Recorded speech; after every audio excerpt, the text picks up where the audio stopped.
ello, presento con mucho gusto al presidente de la Sala Especializada del Tribunal Electoral del Poder Judicial de la Federación, Clicerio Coello Garcés. Bienvenido, presidente.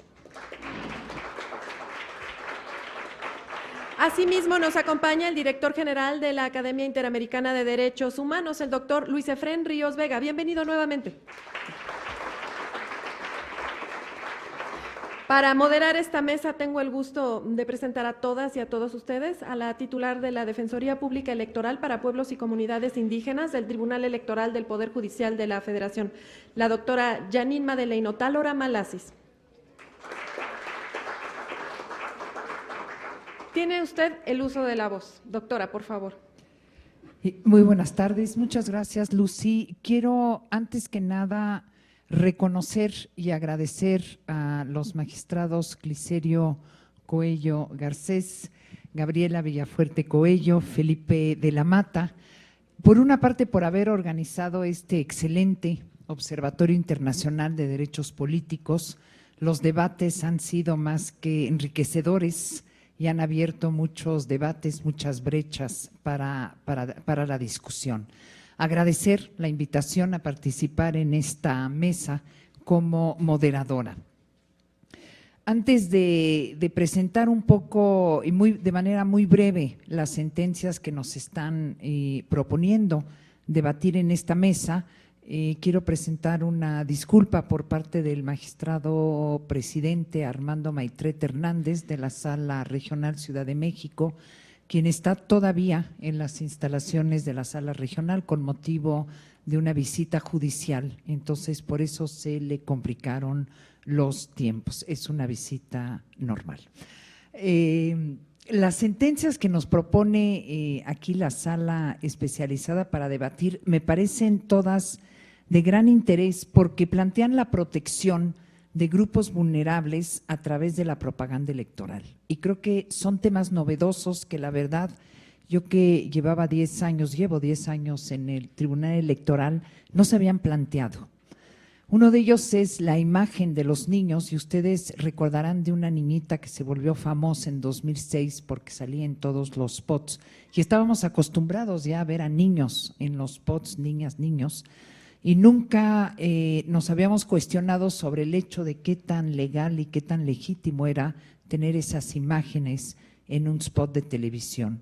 Ya se pronunció la Sala Especializada y dijo que hay derechos de la imagen de la niñez que deben de ser protegidos. Y lo que me gusta de esta sentencia, que justamente se aboca al estudio de este promocional que creo que se llamaba ¿Quién Pompó? Y salen los niños con los uniformes, y da el procedimiento que se tiene que seguir. Y en este hay algo muy interesante, es que dice, tiene que haber la autorización de los padres, pero segundo punto, tiene que haber también el consentimiento del niño. Y eso va acorde con lo que establece la Convención Internacional de Derechos de las Niñas y de los Niños. Y en base a eso únicamente, con toda una serie de requisitos cumplidos, el INE podrá subir el spot. Otro de los temas interesantes que se aborda en otra de las sentencias es el problema del acceso a la información política por parte de otro grupo vulnerable, que son las personas que tienen una discapacidad auditiva. Y aquí se estudia un spot que trae imágenes y trae un texto en audio, pero finalmente quien tiene esta discapacidad no puede ver más que las imágenes, que lo podrán ver en la sentencia, que es el PSC número 27, para quienes lo quieran consultar. Las imágenes, las caricaturas, como las llaman incluso en la sentencia, no alcanzan para poder determinar cuál es el contenido del spot. Entonces, la sala dice, no solo se tiene que sancionar al partido, sino que se tiene que reparar el daño causado y se tiene que evitar volver a causar este daño. Y establece toda una serie de pasos en base a un estudio muy interesante de todos los tratados y las convenciones que hay en el ámbito internacional que rigen estas situaciones y qué es lo que tienen que contener todos los spots, de manera a que todos, absolutamente todos los ciudadanos tengan acceso a la información contenida en los mismos. Y esta sentencia nos lleva finalmente a decir aquí hay una protección del derecho político de votar, de manera a que este sea un derecho, como ya se ha dicho, tiene que ser plenamente informado.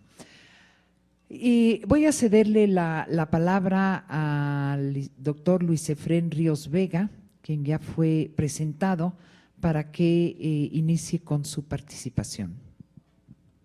Gracias, magistrada. Bueno, muy buenas tardes a todos. Buenas tardes, señor presidente. Muy buenas tardes a todo el auditorio. Yo, en primer lugar, quiero reconocer, por supuesto, la vocación de los magistrados de esta sala regional especializada por someterse al escrutinio de una audiencia que de una u otra forma, aunque no somos expertos, somos académicos que pretenden compartir con ustedes algunas reflexiones críticas sobre su trabajo. Ese solo hecho es importante porque no solamente reconoce la línea que la Sala Superior ha venido desarrollando durante 8 años en el marco del Observatorio Judicial Electoral, sino también la posibilidad de que otros órganos de este Tribunal Electoral pues acudan con esta vocación para compartir, reflexionar y, por supuesto, aceptar o negar estos comentarios. Entonces, creo que eso es importante, es un buen ejercicio de democracia deliberativa, de tribunal abierto y, por supuesto, de rendición de cuentas.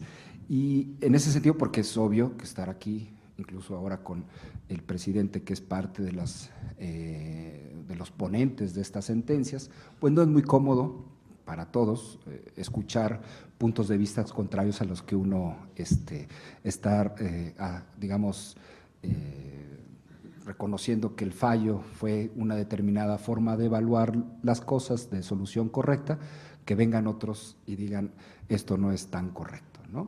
Y más incluso, como decía nuestra moderadora, de un tema tan novedoso y tan creativo como es la propaganda política de grupos vulnerables. Creo que yo siempre he dicho que México es el mejor laboratorio en la medida en que presenta los casos más conflictivos, los casos más difíciles e incluso más interesantes que en una democracia política se pueden dar.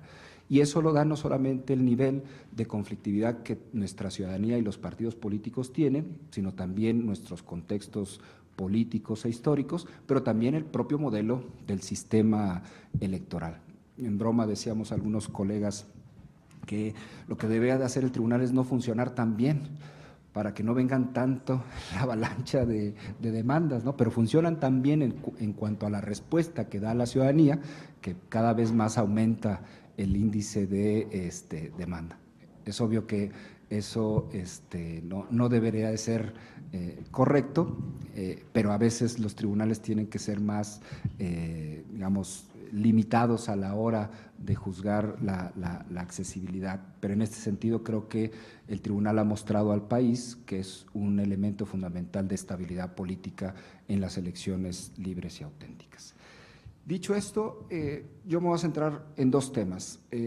Uno que tiene que ver con el tema del derecho a la propia imagen en la propaganda política, que a mi juicio tengo dudas que eso debería de vincularse al tema de la protección de la categoría de grupos vulnerables en relación a los casos. Creo que no era necesario acudir a criterios que de una u otra forma generan otro tipo de medidas diferenciadas, especiales y prevalentes para grupos vulnerables, en este caso de menores, y también el hecho noticioso relacionado con el disidente que digamos, presentó una protesta en Oslo sobre Ayotzinapa, ¿no? Esa es una parte. Y el otro tema tiene que ver con la construcción novedosa de la sala especializada de un nuevo derecho político, que es el derecho político a la información relacionadas con personas con discapacidad. Bien, el primer asunto, sobre el tema del promocional de entrega de informes. Bueno, es, digamos, más o menos ordinario que en las campañas políticas de nuestro país, una de las ofertas que recurrentemente se dan es la entrega de informes gratuitos, ¿no?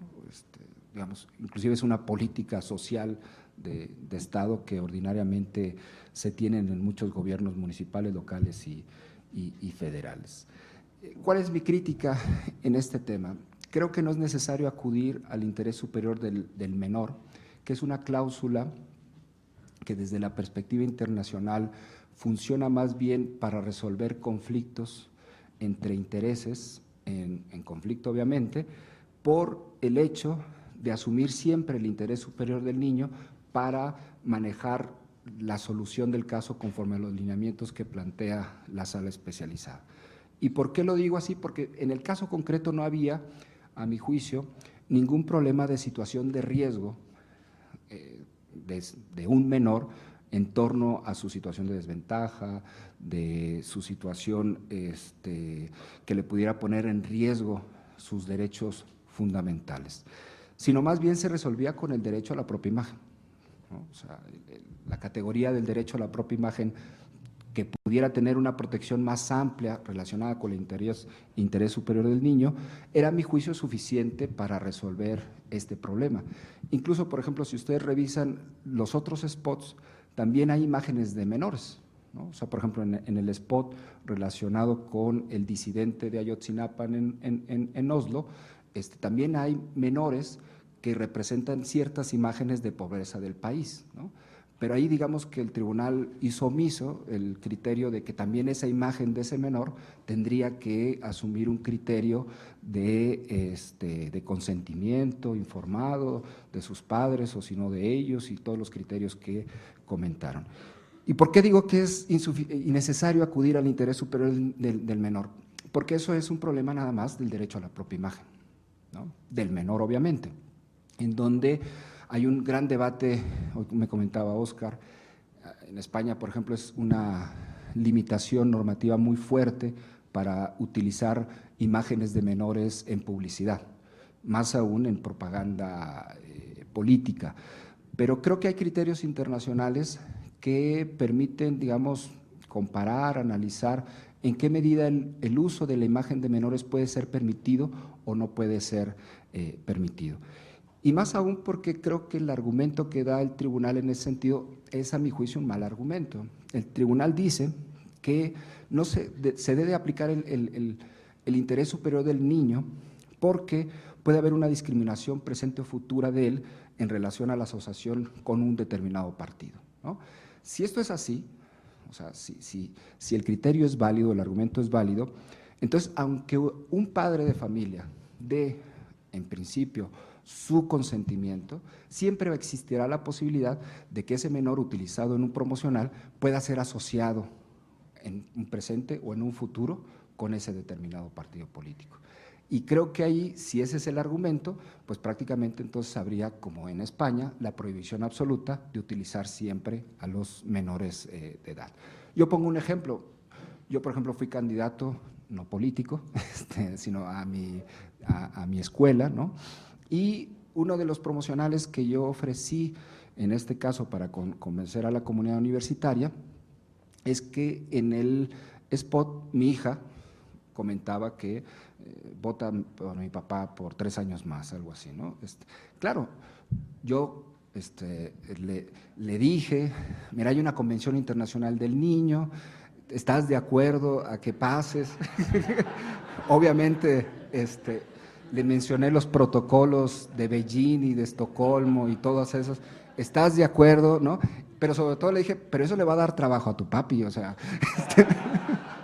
¿no? Y claro, bueno, aquí hay alumnos y creo que los convencí, ¿no? O sea, pero ahí el argumento de mi hija Yolita puede decirme en 5 años, oye, a mí me vinculan con un determinado partido y por más que me hayas convencido, porque tiene 12 años, pues ese solo hecho me persigue permanentemente en mi historia y ahora resulta que yo quiero estar en otro partido y cada vez que salgo de otro partido me sacan ese spot, ¿no?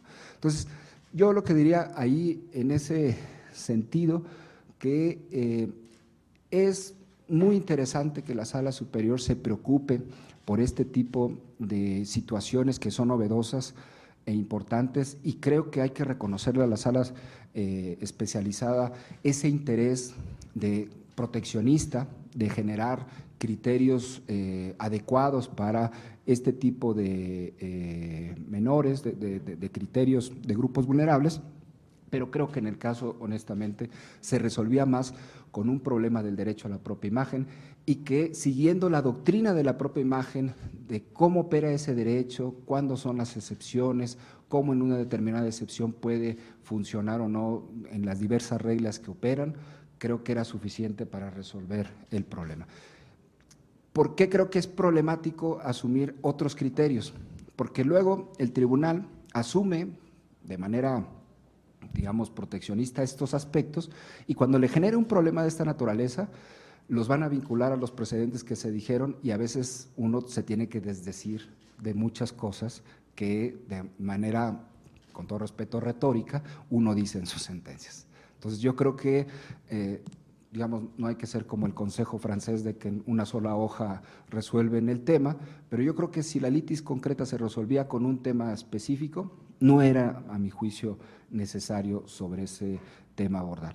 Pero reconozco el interés, la preocupación de los magistrados y sobre todo la necesidad, aunque esto para, por ejemplo, los europeos sería una crítica más, de elaborar inclusive criterios y normas de protección para la imagen de menores, ¿no? De decir, cuando exista un promocional de esta naturaleza deberá existir esto, esto y esto y esto. Pero seguramente un día va a llegar, supongan ustedes, si alguien quiere mostrar la pobreza extrema en México y si hay una imagen pública de un menor que demuestra eso, a alguien se le va a ocurrir decir, usted no puede mostrar la pobreza extrema con esa imagen que es pública y que todos conocemos, porque al final de cuentas no hay el consentimiento de sus padres, no hay el consentimiento del menor, el interés superior, etcétera. Y a lo mejor la discusión tenía que ver más bien con el derecho a la propia imagen, de cuándo se puede utilizar o no un hecho público en ese sentido. Entonces, en ese sentido, mi recomendación sería que se justificara incluso un poco más ese tema, porque si ese es el argumento, créanme que aun cuando un menor pueda prestar su consentimiento, siempre va a existir la posibilidad de ligarlo a ese partido político y ser sujeto de discriminación por ideas políticas en un promocional que apareció como menor. Segundo caso, el promocional del Partido del Trabajo. Este promocional tiene que ver con la utilización de la imagen que surge en una protesta pública en la ceremonia de la entrega del Nobel en Oslo, Noruega, de un mexicano que aparece que irrumpe la ceremonia y aparece con una bandera del país, de nuestro país, ensangrentada, ¿no? Y la protesta era Ayotzinapa. En ese sentido, el Partido del Trabajo ofrece un promocional en donde representa varias imágenes de lo que critica al gobierno, en este caso, al gobierno del PRI. Entre otras, por ejemplo, todo el mundo es conocido el caso de la Roqueseñal, ¿no? Ahí aparece, por ejemplo, un político mexicano, digamos, abrazando los brazos hacia adentro para demostrar que, digamos, no sé, tengo que tener cuidado con el tipo de palabras que uso, ¿verdad? Pero es cuando, digamos, ese partido ganó una votación para subirle el IVA a los mexicanos y prácticamente el festejo fue puños adentro, ¿no? Ya se imaginarán cómo significa, los que somos un poquito viejos ya conocemos muy bien esa imagen. Pero luego hay otro tipo de imágenes de crítica. Y luego, cuando se critica el contexto del país en relación al presidente, rápidamente aparece esa imagen del joven de Oslo en esa protesta. Aquí el caso es diferente porque aquí sí hubo una denuncia expresa de que se le utilizó indebidamente la imagen y él alega, oye, es que utilizaron mi imagen sin mi consentimiento, ¿no? Y el tribunal dice, ok, esto lo asocio con el derecho a la asociación partidista, tú no eres militante de ese partido, tú no prestaste consentimiento, ergo, pues puedes ser discriminado por ser utilizado en una imagen que en un determinado momento te pueda perjudicar en tus derechos de personalidad. Pero otra vez, creo que no es necesario acudir a las categorías de grupos vulnerables, mucho menos de un disidente, porque, por ejemplo, ahí si se alegara que él es un defensor de derechos humanos y que en su carácter de defensor de derechos humanos fue sometido a una persecución y que tiene que activar el mecanismo de protección de los derechos humanos y que la imagen que está circulando le produce un gran riesgo en relación a su vida, a su integridad, pues bueno, creo que podría generarse una categoría especial de grupo vulnerable, de disidente crítico, de disidente opositor, para generar medidas más adecuadas en relación a su promocional. Pero no aparece eso, a mi juicio. Lo que aparece más bien es otra vez un problema del derecho a la propia imagen.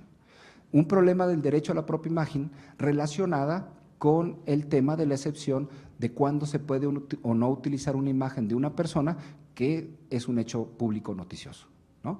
Y ahí hay también muchas reglas, muchos criterios en el derecho internacional, extranjero, comparado, que permiten discutir cuándo una imagen de un hecho público noticioso puede ser o no utilizado sin consentimiento.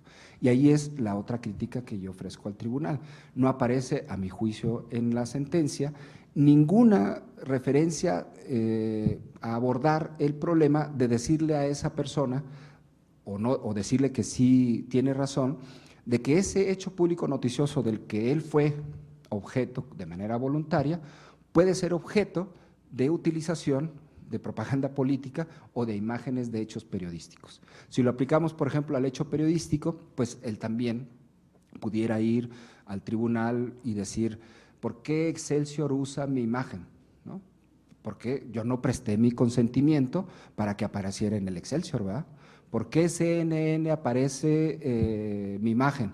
Porque es un hecho público noticioso, pero yo no presté mi consentimiento para que se use. Claro, aquí hay una diferencia, el ejercicio del derecho político, decir, a mí este señor me está vinculando con este partido, pero si yo, digamos, vi el video y no hay ninguna forma expresa, implícita, a mi juicio, de que lo vincule a ese partido, más bien es una crítica del partido en relación a la situación de la protesta que representa ese hecho público noticioso. Porque si no, entonces, también Roque Villanueva pudiera decir, ¿verdad? No presté mi consentimiento y entonces, ¿por qué lo usas, no?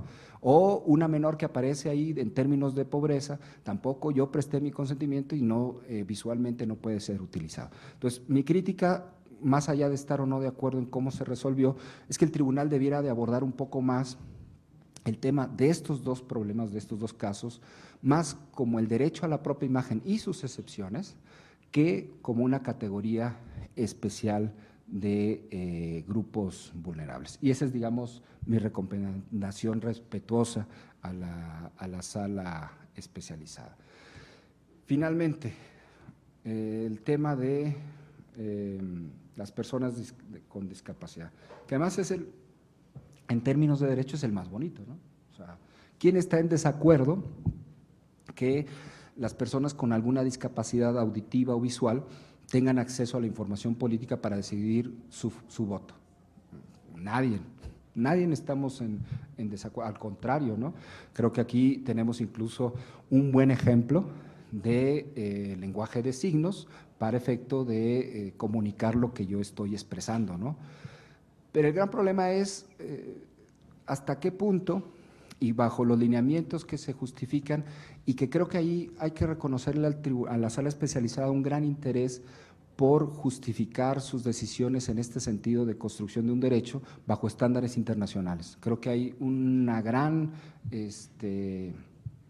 digamos, justificación de que este derecho político está dentro de los estándares internacionales de la manera en que se expresa. Y eso yo debo de reconocerlo y está bien. No todos los tribunales en México acuden a estándares internacionales y está muy bien. El problema que yo le veo aquí, y en términos también incluso de justificación, es algo muy interesante, porque, por ejemplo, Óscar nos comentaba en la ponencia pasada, la crítica, por ejemplo, a los problemas de libertad de expresión es que ciertas minorías deben de tener ciertas restricciones, bueno, no las minorías, sino las informaciones que se dan respecto a esas minorías por el efecto silenciador, ¿no? Bueno, en este caso no vamos a acudir a la categoría del efecto silenciador de Owen Fix, ¿no? Sino vamos a acudir al efecto mudo o invidente de la libertad de expresión, ¿no? O sea, que es al revés, no se trata de silenciar a las minorías para poder ejercer sus derechos, sino que ni siquiera esas minorías tienen el derecho de acceder a escuchar información, tienen posibilidad de ver la información para formar su opinión.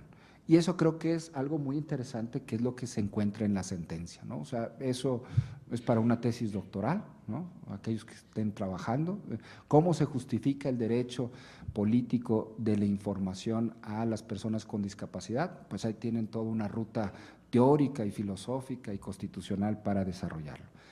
El problema que yo lo veo es las discusiones respecto del criterio de la universalidad y hasta qué punto ese ejercicio de accesibilidad se puede dar en todos o en cada uno de los supuestos, ¿no?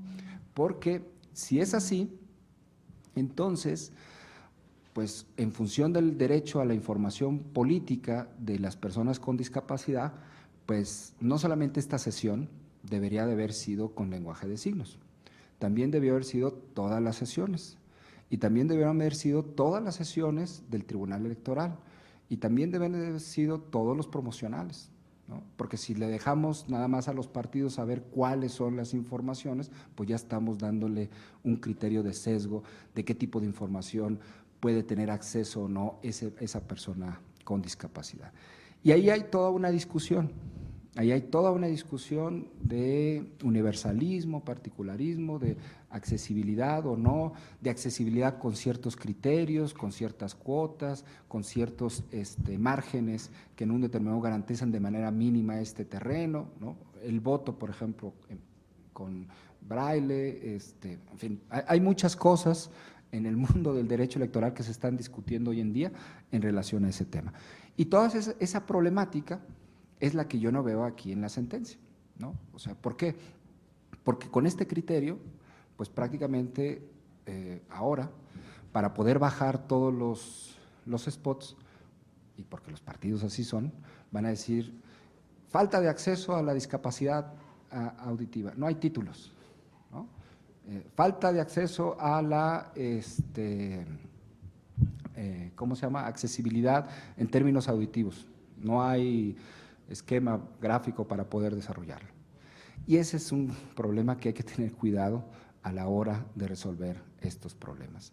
Pero debo de reconocer que la apuesta de la sala especializada es muy valiente, ¿no? O sea, aprovecha esa idea para poder desarrollar y creo que aporta criterios interesantes, ¿eh? O sea, yo no es que no estoy en desacuerdo con ellos, pero creo que a lo mejor no se estuvo tan consciente de los demás problemas que se pueden generar en torno a este tema. Y eso es lo que creo un tribunal también tiene que tener cuidado con sus criterios, entre comillas, garantistas, ¿no? Yo recuerdo, por ejemplo, cuando se estableció el criterio de la presión de funcionarios en las casillas, decían, es que se debe de anular la casilla porque el funcionario está presente, funcionario de mando, hay coacción, presunción absoluta y se anula. ¿Y qué hacían los partidos políticos? Pues entonces ponían en las casillas a un funcionario para anular las casillas que no les son favorables. Eso pasa, chicos, no crean que es eso pasa en la realidad, ¿no? Y entonces, en ese sentido, creo que es en donde deben de abordar estos criterios, porque, y con esto concluyo, el tribunal se ha convertido, y yo, digamos, acudo siempre a esa metáfora que los jueces norteamericanos usan por lo regular en problemas de libertad de expresión, sobre jugar al marqués de Queensberry, ¿no? O sea, siempre permanentemente el tribunal está jugando, bueno, este marqués, como saben, y si no lo saben, es el que humanizó las luchas las peleas de box, ¿no? O sea, puso reglas para poner guantes, los golpes bajos no se permiten, ¿no? Entonces, el tribunal lo que ha hecho con este modelo de justicia electoral, bueno, los legisladores más bien, es que los jueces se han convertido en ese marqués, ¿no? Saben cuáles son los golpes que en unas determinadas zonas están prohibidos. Y son los jueces los que dicen golpe prohibido, golpe ilícito y golpe que en un determinado momento se restringe o se limita. Y en ese sentido yo creo que vale la pena que el tribunal acuda más a afinar sus criterios en torno a estos temas, porque luego, siendo muy garantista, a veces generas tendencias peligrosas que en un determinado momento pueden ser utilizadas para restringir aún más la libertad de expresión. Pero aquí lo dejo sobre este tema de las personas discapacitadas. No es que estoy en desacuerdo con este problema, al contrario, bienvenido el criterio, bienvenida la justificación de este derecho, pero creo que el tribunal va a tener que ajustar de manera más fina sus criterios, porque creo que si yo soy abogado, yo no ando litigando en los tribunales, también les quiero decir, pero si yo con este tipo de criterios puedo bajar muchos spots que en un determinado momento no me gustan en el ámbito del debate político. Muchas gracias y estoy a su disposición.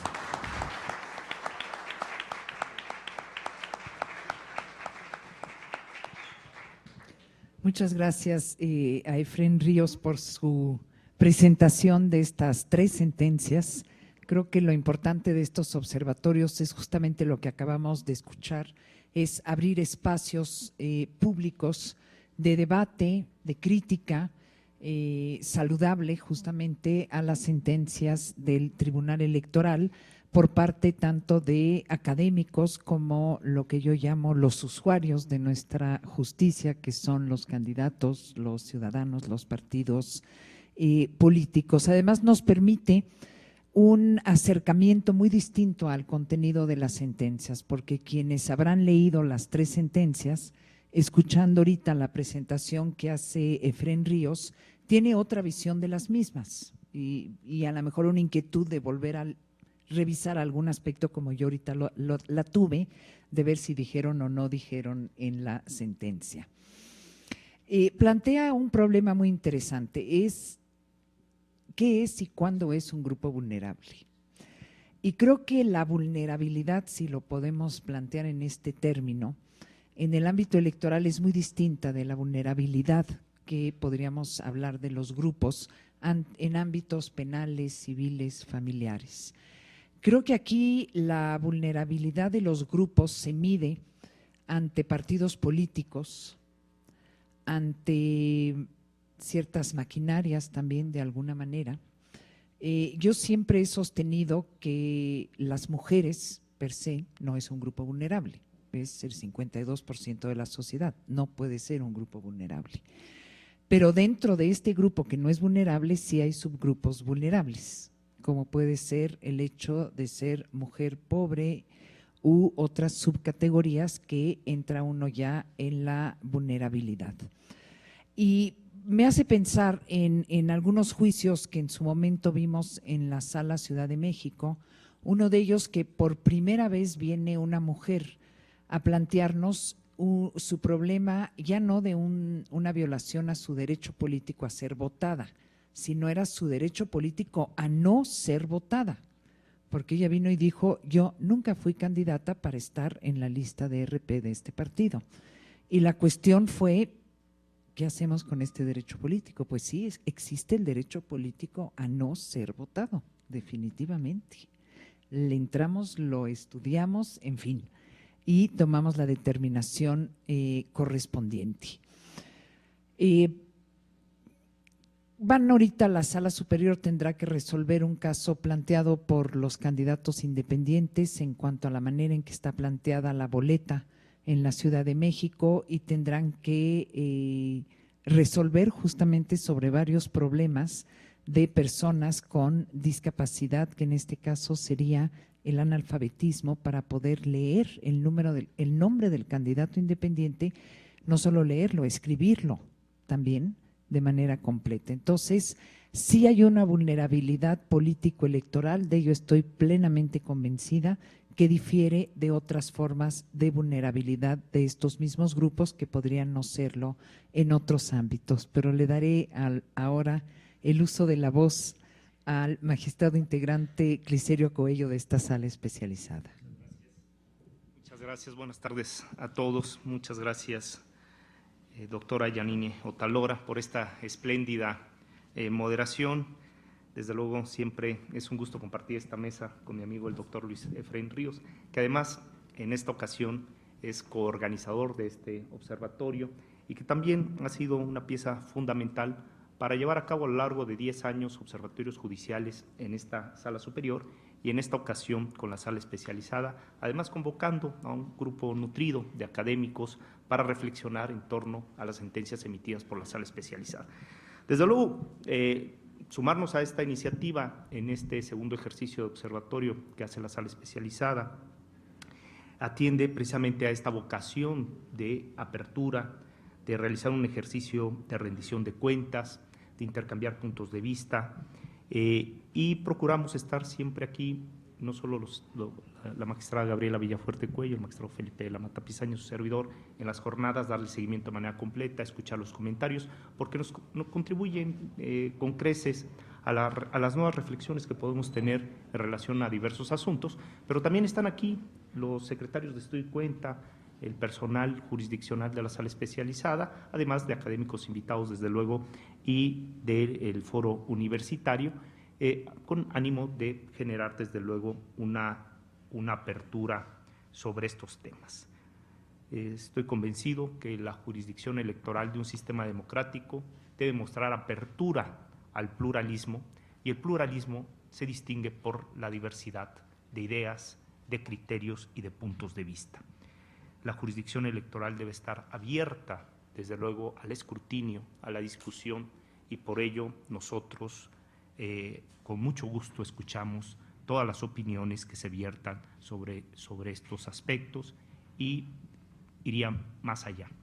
Agradecemos estos puntos de vista porque nos ayudan a reflexionar diversas perspectivas, sobre todo porque existen temas sumamente complejos como la libertad de expresión, son temas muy apasionantes. Y hay que decirlo también con toda claridad, que en el derecho no hay verdades absolutas. De tal manera que tenemos que someternos a estos ámbitos de reflexión, sobre todo cuando hablamos de temas tan complejos como los límites o las restricciones a las libertades, y en concreto a la libertad de expresión como un valor esencial del sistema democrático. Por ello, en la sala especializada nos hemos dado la tarea de generar estos espacios de discusión, pero también de procurar mejorar el lenguaje, cómo se comunican las sentencias. Hemos establecido todo un proyecto de lenguaje ciudadano, incluso un proyecto de aminorar el volumen de las sentencias, lo hemos logrado en la gran mayoría de ellas, y en otras sentencias, por la entidad y la importancia que éstas tienen, pues llegamos a tener a lo mejor un volumen de fojas amplios, pero que nunca rebasa los 100 folios, y no digo que eso sea menor, realmente una sentencia de 100 folios es muy amplia, pero en un 80% de las sentencias están alrededor de 30 cuartillas. Es verdad que estamos frente a una serie de retos, pero la sala especializada siempre está abierta, desde luego, a este ejercicio de intercambio de opiniones. En relación a esta mesa de propaganda política y grupos vulnerables, a mí me gustaría empezar haciendo una reflexión precisamente sobre los grupos vulnerables en el ámbito político electoral.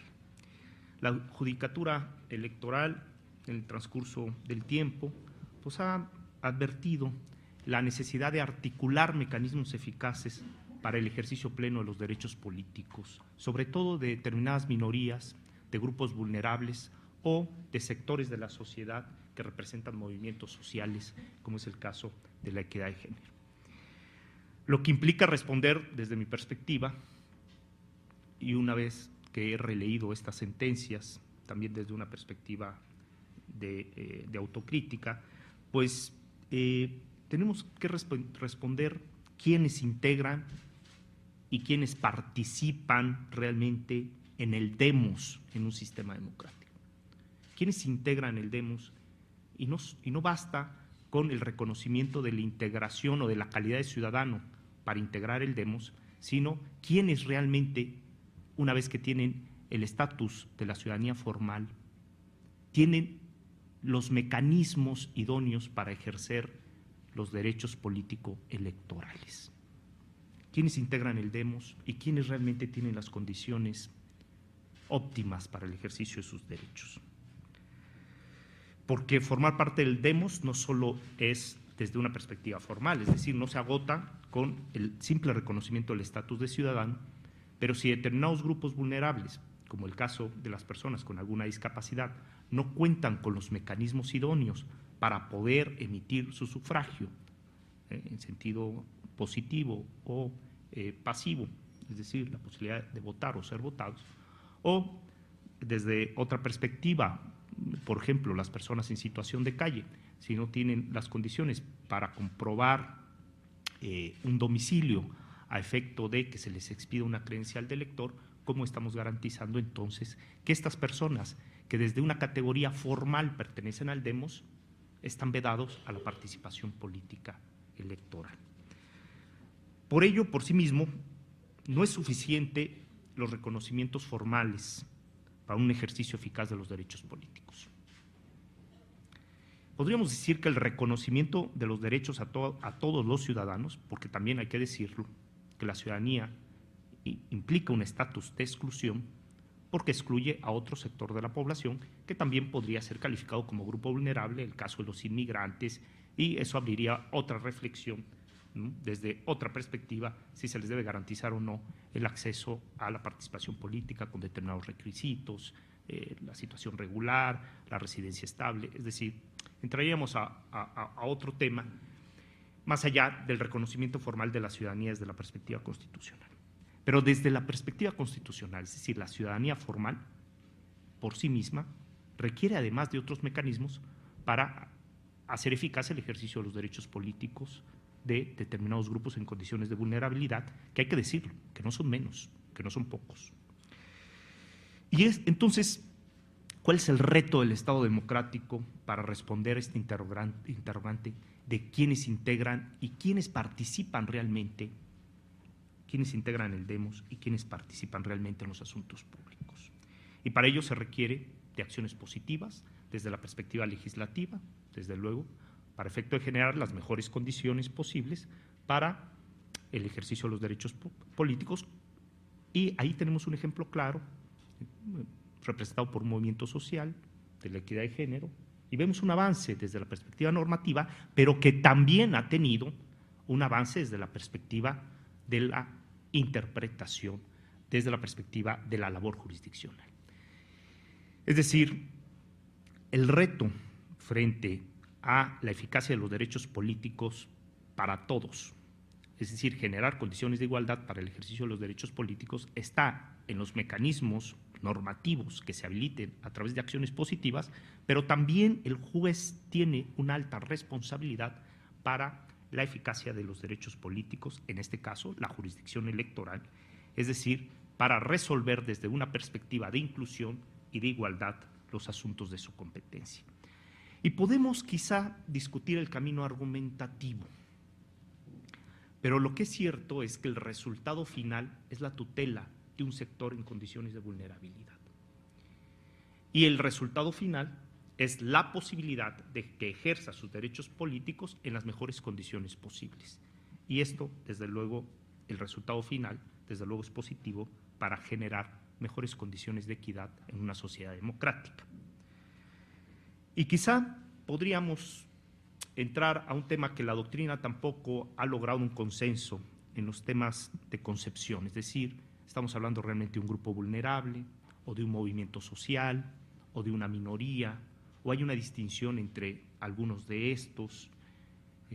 Yo creo que hay claras distinciones, desde luego, porque podemos hablar de minorías étnicas o de minorías nacionales, en el caso de los migrantes o de las naciones histórico-culturales, de los movimientos sociales representados claramente por el feminismo y la equidad de género, pero con independencia de la categorización, lo cierto es que hay un sector de la población que se encuentra en una condición de desventaja para el ejercicio de los derechos políticos. Respecto a determinados sectores, la jurisdicción electoral ha dado pasos muy importantes. El tema de la paridad de género, porque la reforma constitucional de 2014, que elimina las cuotas a efecto de transitar de un sistema de cuotas a un sistema de paridad como principio constitucional, tiene su origen en una línea jurisprudencial construida por esta Sala Superior a lo largo de varios años. De tal manera que podríamos definir a sectores de la población con independencia de movimientos sociales, minorías o grupos vulnerables, a sectores que se encuentran en condiciones de desventaja para el ejercicio equitativo o en condiciones de igualdad de los derechos políticos electorales.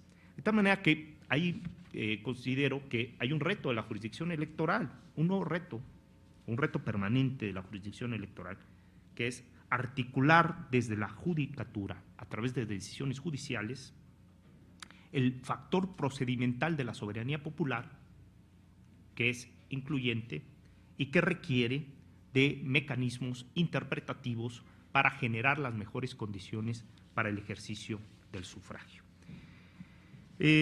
Por ello, podríamos aquí enunciar a varios supuestos de sectores en condiciones de desventaja: a los expatriados, a los mexicanos en el extranjero. ¿Cuáles son los mecanismos que tienen para contribuir o para participar en el demos? Tienen la posibilidad de votar, pero no tienen, al menos no para determinados cargos, la posibilidad de ser votados, aunque algunas entidades federativas tienen la figura del diputado migrante y demás. Pero ¿qué pasa con los ciudadanos mexicanos en el extranjero, que también reivindican otros mecanismos de participación política con su Estado? Es el caso quizá del joven que ante la entrega de un premio Nobel se manifiesta en contra de determinada política gubernamental. Tenemos otro sector en condición de desventaja para el ejercicio de los derechos políticos, que es el ámbito indígena, y sobre ese hemos avanzado notablemente.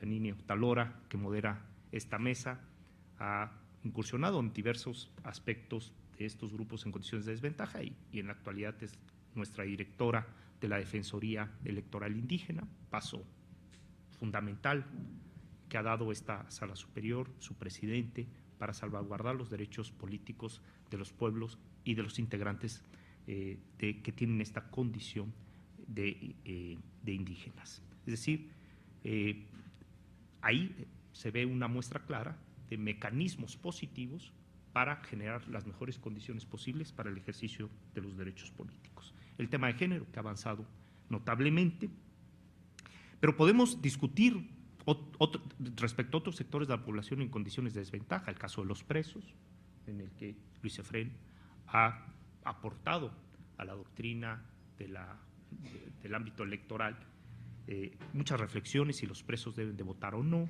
el tema de la suspensión del artículo 38, cuáles son sus alcances, la contradicción de criterios de la Suprema Corte sobre este tema. Fíjense, lo que estamos advirtiendo aquí es que tenemos en esta sociedad un reto para definir quiénes realmente están participando en el demos. ¿Cuántos sectores de la población hoy requieren de mecanismos eficaces para el ejercicio pleno de sus derechos políticos? Las personas en situación de calle o en pobreza extrema, que no pueden tener acceso a cumplir determinados requisitos para contar con la credencial para votar. Y Yanine, cuando integraba la Sala Ciudad de México, tuvo oportunidad de emitir algunas sentencias, votar con sus compañeros algunos casos en donde se flexibilizan los requisitos para empadronar a personas que están en situación de pobreza extrema o personas de la tercera edad que encuentran una serie de dificultades para cumplir con el requisito del acta de nacimiento porque los registros civiles históricos de los pueblos no se han sistematizado, son ilegibles las actas de los libros, es decir, hay una serie de problemas y me estoy enfocando únicamente al ámbito político electoral de estos sectores y lo que quiero poner en relieve aquí, porque se ha puesto sobre la mesa, es cómo abordar estos aspectos de los grupos vulnerables o cómo identificar cuando estamos realmente frente a un caso judicial en una posibilidad de potenciar el ejercicio de los derechos políticos de sectores que se encuentran en un estatus de desventaja.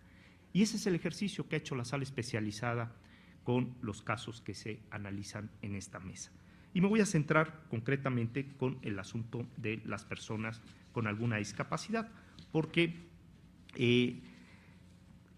existía en la denuncia un planteamiento de que se estaba incumpliendo una recomendación que emitió el Instituto Nacional Electoral de que se privilegiara en los spots de los partidos políticos una acción comunicativa incluyente para las personas con alguna discapacidad. Ante este planteamiento y al observar el spot objeto de la denuncia, la sala especializada, a partir de los criterios convencionales y de las recomendaciones, además, que han emitido los organismos internacionales respecto a los mecanismos eficaces que tienen que llevar a cabo las autoridades, no solo para la edificación de la política pública, sino también para la participación política, y específicamente para la participación política, se establece que se deben de generar las mejores acciones comunicativas para que las personas con alguna discapacidad cuenten con todos los elementos posibles para la emisión del sufragio. La universalidad del sufragio implica la posibilidad de que todos voten en las mejores condiciones posibles. Y el todos voten en las mejores condiciones posibles, pues significa que tenemos que garantizar el derecho de acceso a la información política electoral en las mejores condiciones posibles para sectores que se encuentran en una condición de desventaja, como el caso de las personas con alguna discapacidad.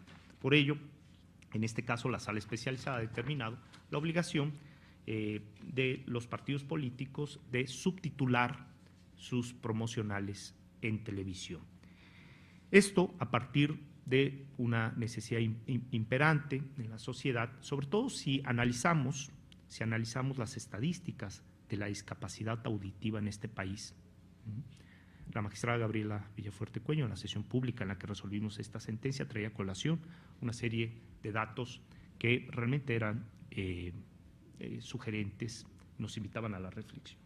¿Cuántas personas nacen con discapacidad auditiva? Pero lo más alarmante es cuántas personas a determinada edad empiezan a perder audición y requieren de otros instrumentos o de otros mecanismos para poder tener la información completa y plural de las alternativas políticas a efecto de poder discernir sobre la alternativa por la que deseen votar. De tal manera que se abrió un capítulo de reparación del daño que era difícil cuantificarlo, porque aquí estamos en otro tema importante y no me voy a entretener respecto a ello, que cuando estamos frente a casos de sectores en condiciones de desventaja, probablemente tengamos el supuesto de un individuo que se queja en lo particular, pero esta determinación también cumple una función objetiva, es decir, irradia todo el sistema, y esta sentencia, como es el caso de la sentencia de paridad de género, ha contribuido a la igualdad, pero no solo de la demandante, sino del género en general. Es decir, estos criterios.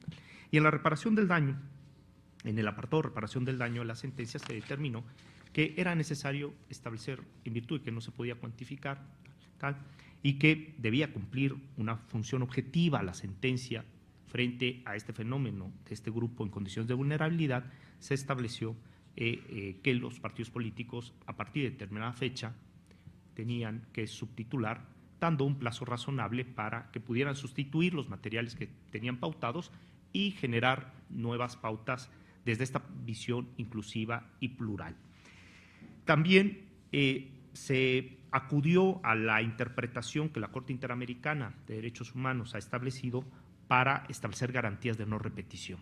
Esto es muy importante cuando estamos frente a casos de posibles violaciones a los derechos fundamentales y a efecto de evitar que en lo subsecuente se siguieran transmitiendo promocionales, se estableció pues en la reparación del daño una periodicidad específica, un plazo razonable para que los partidos políticos dan. Y también hay que decir, los partidos políticos se sumaron al cumplimiento de la sentencia. Al día de hoy tenemos muy pocos casos en los que se está denunciando un incumplimiento a estos tratados. Tampoco me adelanto, porque habría que ver en el futuro si se presentan mayores denuncias sobre este tema. Pero también el Comité de Radio y Televisión del Instituto Nacional Electoral profundizó sobre los aspectos de la sentencia y estableció algunos parámetros para el pautado, sumándose a esta vertiente, y además no se quedó ahí, sino también generó nuevos parámetros para el tema de los menores, a partir de algunas sentencias emitidas por la Sala Especializada, y a partir de ahí se han establecido estos criterios que hoy ponemos al escrutinio de este observatorio. Sin ánimo de alargarme demasiado en relación a este tema, yo concluiría sobre la responsabilidad que tiene hoy la jurisdicción electoral de un sistema democrático. la importancia de que frente a determinados casos se pueda advertir esta visión de salvaguarda de los derechos fundamentales. ¿Cuál es la responsabilidad que tiene el juez electoral para generar condiciones de igualdad para el ejercicio de los derechos políticos? Y desde mi perspectiva y desde la perspectiva de la sala especializada en estos casos, debe atenderse al camino argumentativo que mejor salvaguarde o tutele la esfera de los derechos políticos y en especial con aquellos sectores de la población que se encuentran en condiciones de desventaja para generar en nuestra sociedad democrática mejores condiciones de igualdad. Muchas gracias.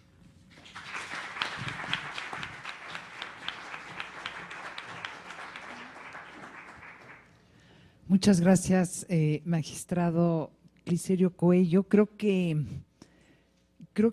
precisó un poco los alcances del debate, que podríamos quedarnos aquí horas debatiendo en torno a estas tres cuestiones, pero creo que hay algo que es muy importante en estas sentencias de la sala especializada, es esta garantía de no repetición de la violación que justamente se está tratando de reparar.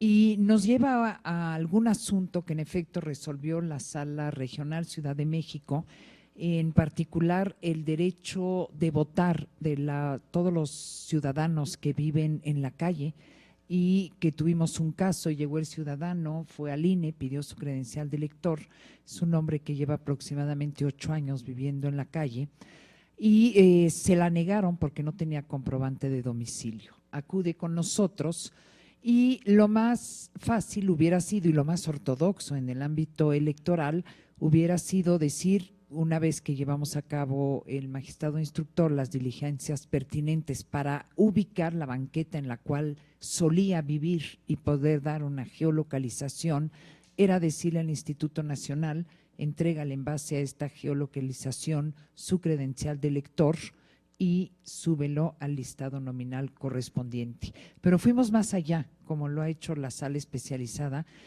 y evitamos justamente que esta violación se pudiese volver a repetir, y por ende le ordenamos al Instituto Nacional que modificara el acuerdo en el que establece los lineamientos para acreditar un domicilio, estableciendo aquellos, incluyendo en su acuerdo, en sus lineamientos, lo que se decía en la sentencia, que es lo mismo que ustedes hacen tanto para la imagen de los niños como para las personas con discapacidad.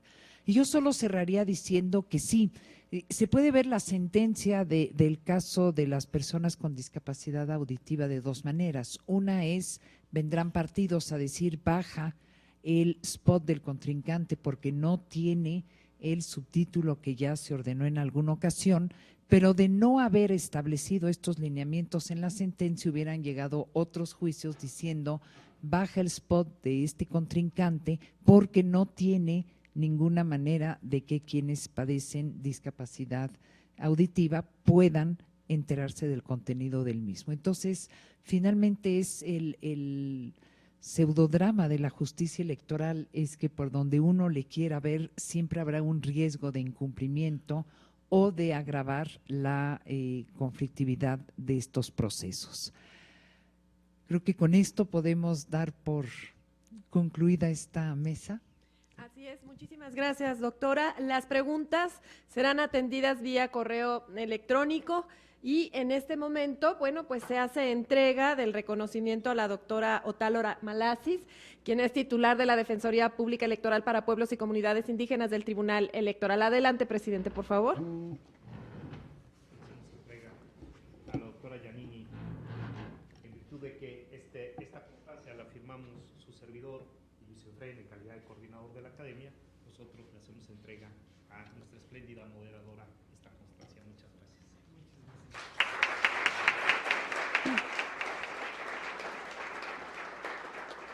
Agradecemos y despedimos a la integración de esta mesa y muy respetuosamente le suplicamos quedarse en el auditorio, ya que sin pausa, sin receso, continuaremos con la presentación del libro del magistrado Felipe de la Mata. Muchas gracias, un breve ajuste de tiempo nada más y continuamos.